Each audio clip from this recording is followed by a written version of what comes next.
You are listening to Sober Motivation Radio. If you haven't already, like and subscribe to Sober Motivation.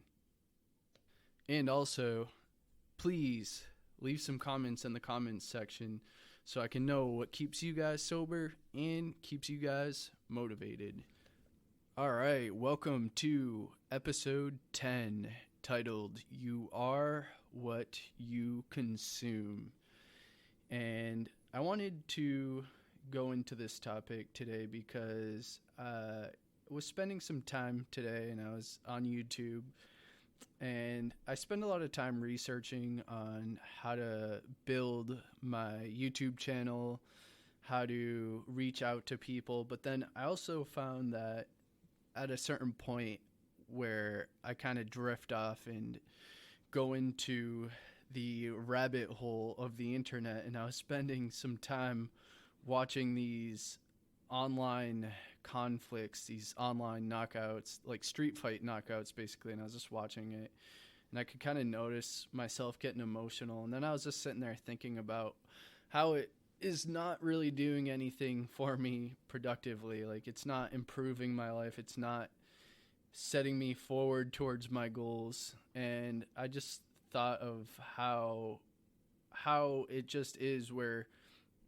when you think about it to some deep forms of what you're consuming on a constant basis essentially is going to turn you into the person that you are. And the other reason why I decided I wanted to talk about this was that I have a YouTuber. His name is Jesse Munch, and he made a vlog on his Facebook post talking about what you're consuming on a constant basis and how that affects your growth in life and how you are able to be going forward and progressing towards your goals. And something that I noticed for myself too was that I have a tendency to get sidetracked. But not only that, but I start to get frustrated when I start to get sidetracked by things that don't actually have any real meaning or any real point for me doing it with what I've been working on recently and constantly. So for instance, I love to play, sometimes I love to play video games, not too much, but sometimes every once in a while I'll download a video game and I'll just find that easily I'll spend probably a good 30 minutes to an hour of just doing nothing but uselessly wasting my time on that task. One of the games I was playing was PUBG Mobile, and I like the game, but I also know that, for instance, every game that you play in that game it can take anywhere between 20 to a half an hour worth of your time just gone into a useless game that doesn't really amount to much to anyone else besides you. And so I actually deleted the game and I removed it from my iPhone, and now I only have this one video game that I'm playing currently. It's called Marvel Strike Force, and it's a little bit better since you can't play it constantly. You actually play it for a little bit and then you have to wait before you can actually play it again. So it kind of works well to where I can work on this for a while, and then after I'm done working on it, if I decide to throw the game on to get my mind sort of reset and away from what I've been working on, it's cool. It works. So right now I only have one mobile game on my phone, and I deleted PUBG Mobile, which I'm pretty proud of, since I've found that the less that I have the access to the video game, the less my time overall is wasted just spent doing that. So with that being said, since I've spent less time consuming video games and more time going on to YouTube, going on to different areas of the internet to where I can start to consume more information so I can use it to build sober motivation, it's been helping a lot. So, for instance, I ran into another YouTuber on YouTube. Actually, two. One, he's pretty big. He's got about 100,000, over 100,000 followers. But I was going through his comment sections, and I discovered a YouTuber with the username Real Talk Recovery, and she has over 1,000 subscribers, which is pretty awesome. And I was actually able to have a real conversation about, hey, this is what I'm trying to do. And she was super nice and gave me a shout out on her channel, so I appreciated that a lot. So shout out to you. And I just started to realize more and more, the more time you're spending consuming material, depending on what it is, eventually that's gonna have an effect on your life and kind of dictate where you're going in life, in my opinion. So something that I kind of look back on, for instance, when I started working out real heavily, I spent a lot of time reading workout books. So that right there is probably the biggest reason why I'm such a bookworm and such a self-help bookworm, is because I found a lot of success following certain formulas that certain people have had laid out that worked overall. And so I kind of always took that idea with me and just kind of understood that, hey, if I can read a book about being healthy and building muscle and all this other stuff, well, where else can just reading self-help books take me? So that's one of the reasons why, like I said, I'm kind of constantly pushing Blinkist, but it's such a great app, because if you're somebody like me who just loves self-help information, it's fantastic. And so with that being said, the more information, or the more just whatever you're consuming, the more it's going to make up your composition of life, whether it be through how much you're eating, if you're eating healthy, if you're eating poorly, if you're eating not as much, or if you're eating too much, or if you're eating the right amount. You can usually tell what sort of balance that's going to have on your life.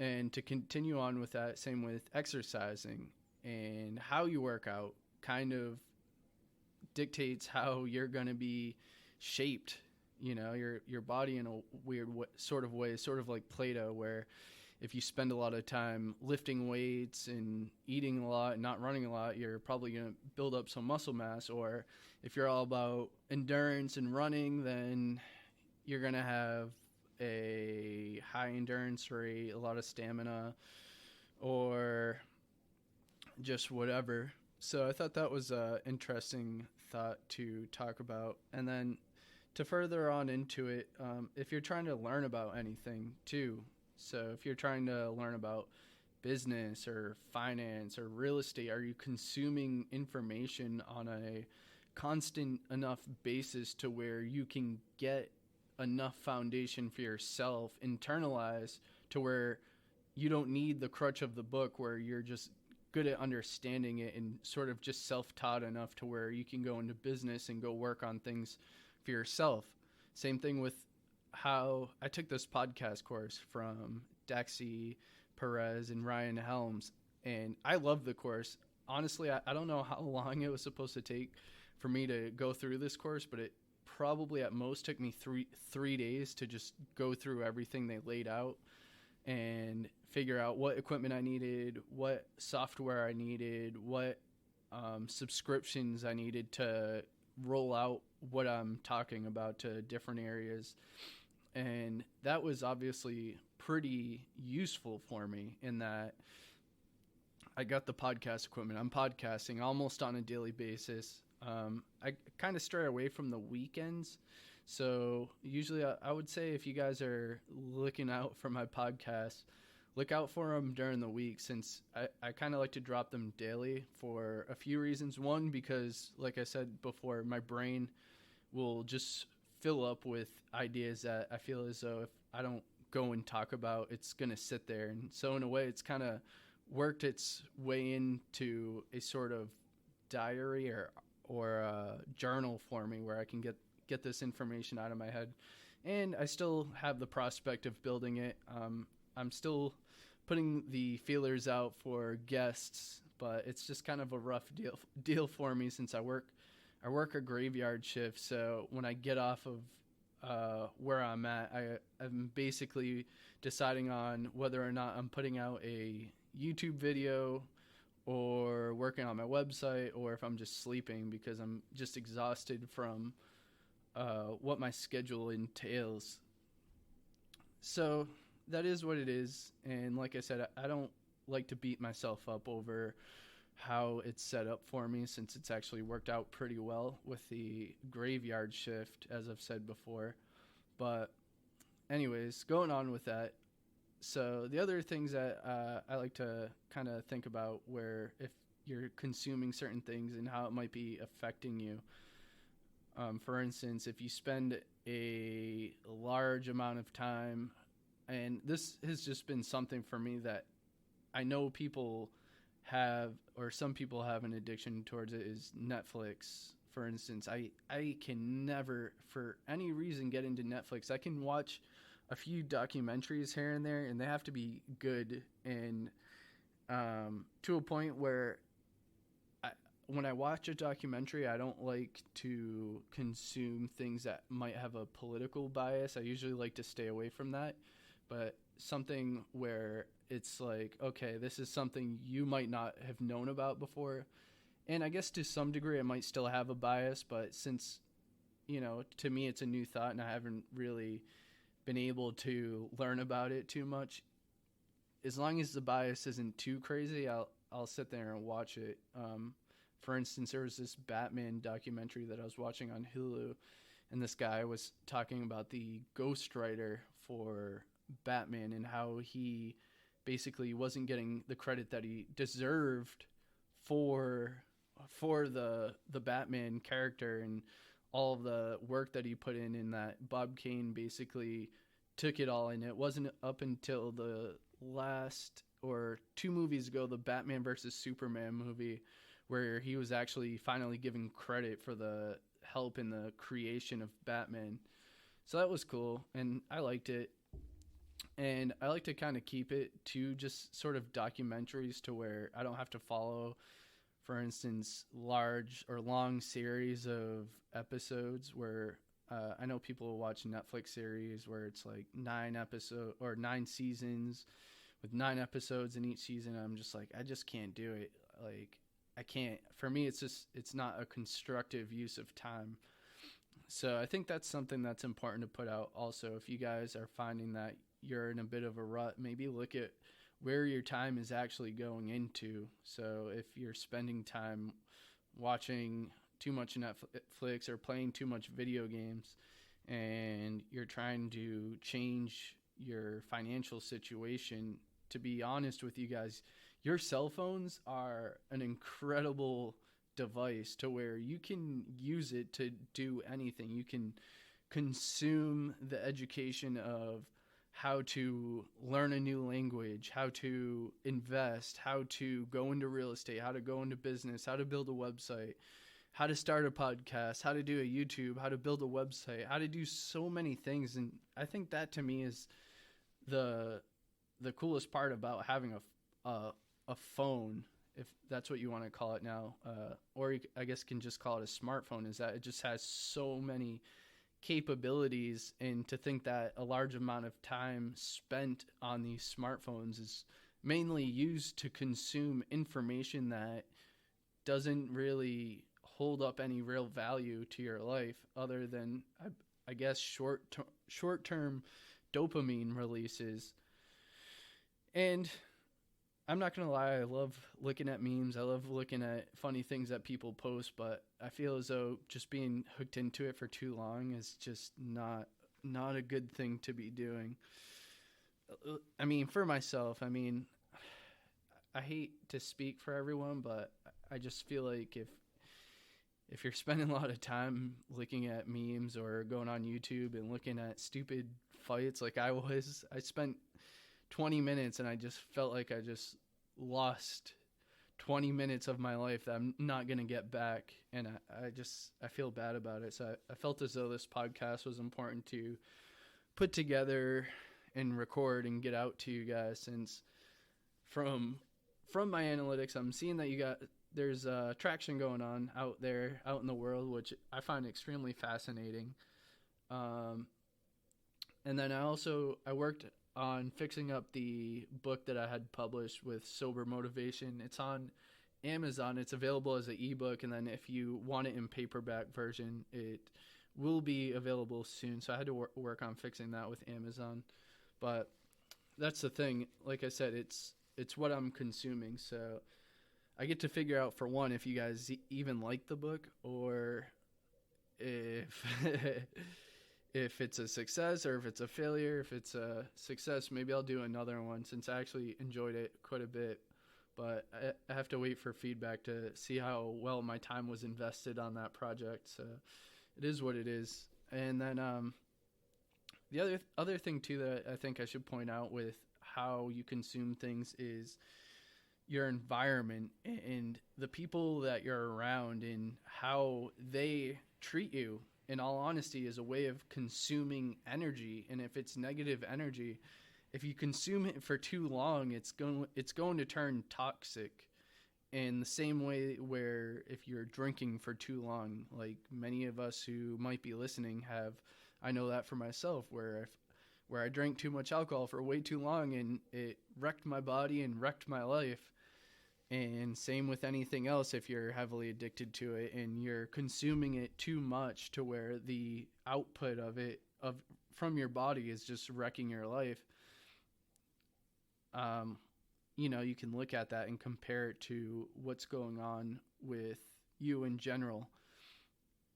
And then, anyways, going back to the point of where people are feeding you negative energy, I would advise you guys, if you can, to look at your situation, right? And if people are treating you negatively and speaking negatively about you, one thing I want to say also is, if you're trying your best, keep trying your best, keep doing your very best, even if you don't get credit for it, because credit is nothing but letters. They're nothing but letters, where your hard work is always going to be real. And to add on to that, my hard work of not drinking, because I can tell you there's definitely been some moments where I felt drinking at some points would have been a great thing to do and it could have fixed all of my issues. But I also always seek honesty in my life. And, I always have this weird feeling, no matter what sort of education that I'm consuming, I always to some degree feel as though there's going to be an upsell somewhere, where after you go through that easy first course or that easy book, there's going to be an upsell on whatever it is. But the thing with abstaining from drinking that I've learned with myself is that is truth, and in that truth is power, and knowing that chemical substance is not circulating through my body, and I have the absolute control over that completely. And for me, that's just powerful, and realizing that not consuming that has made me just a better person with energy and focus and clarity.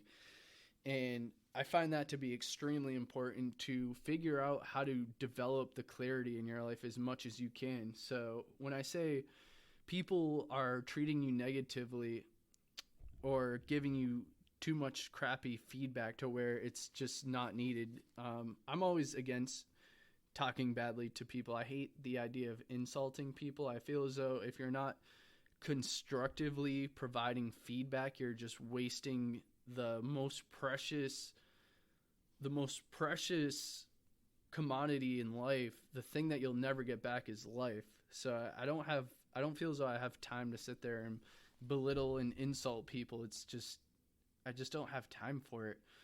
So anyways, continuing on, if you can figure out a way to surround yourself with people who genuinely want to see the better in you or the best for you, figure out how to put yourself in that crowd or develop that crowd around you to where it's not just negativity. And I don't want to say get rid of anyone who ever says anything negative around you, because you don't want smoke continuously blown up your ass and be told you're doing something great when the reality comes to it and you're in the moment of dealing with something and you've just continuously had smoke blown up your ass and you actually have to deal with situations and you fail at it. It's just not going to help you. So I believe to have a certain balance of it, but to have a little bit of both. I mean, you want to be able to take some negative feedback, and some people, if they want to talk shit to you and give you that impression, take it and be able to reflect on it. And I think that's been important to me.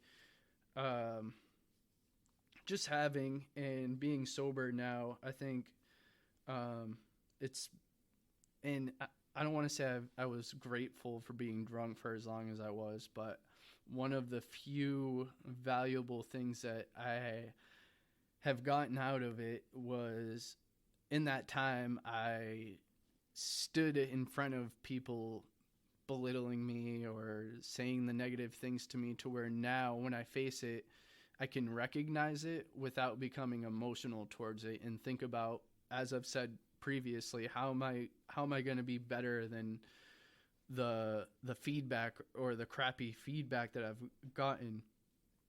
So also with that being said, having the positivity around you, the people who genuinely want to see better in you, is also another valuable thing to have in your life, and another way of how you're consuming things on a daily basis or on a constant basis. The people that you're around is a consuming of energy.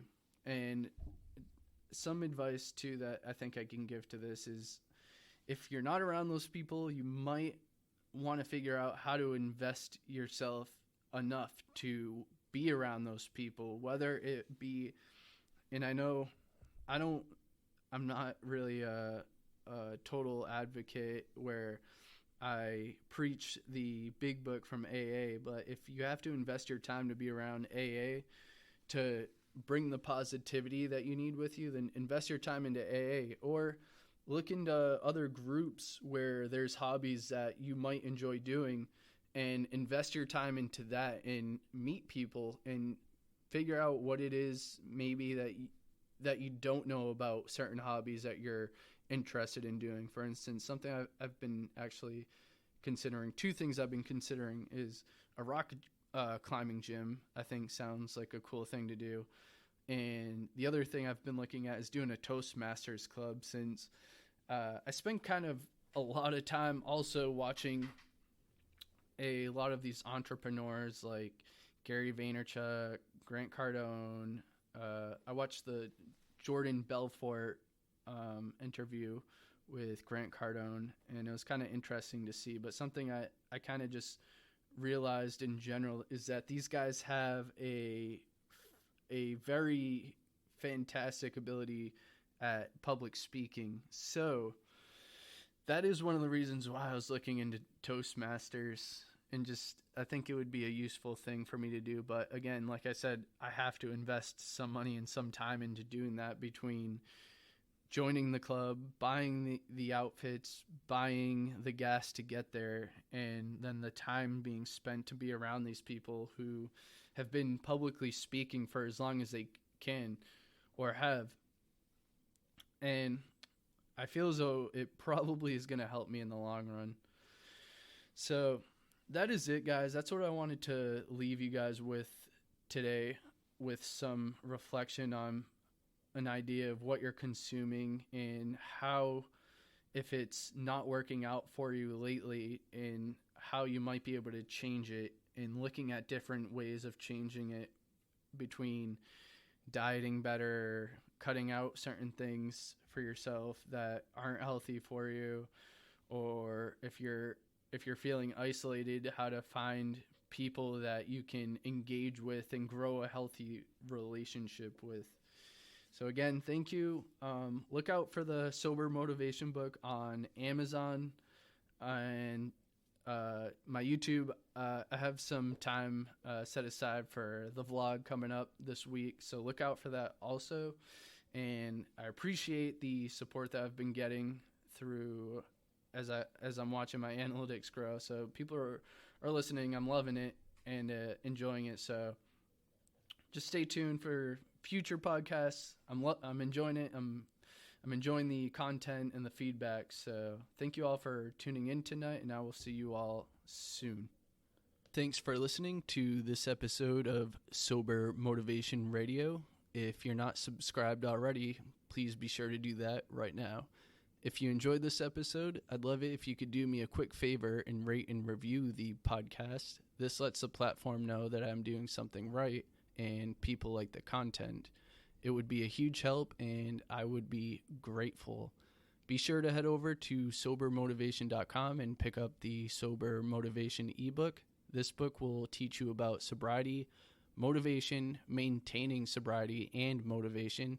Also, what would be some of the key things that you can do afterwards when becoming sober so that you can maintain the positive attitude to stay motivated and sober. Until next time, stay sober and stay motivated.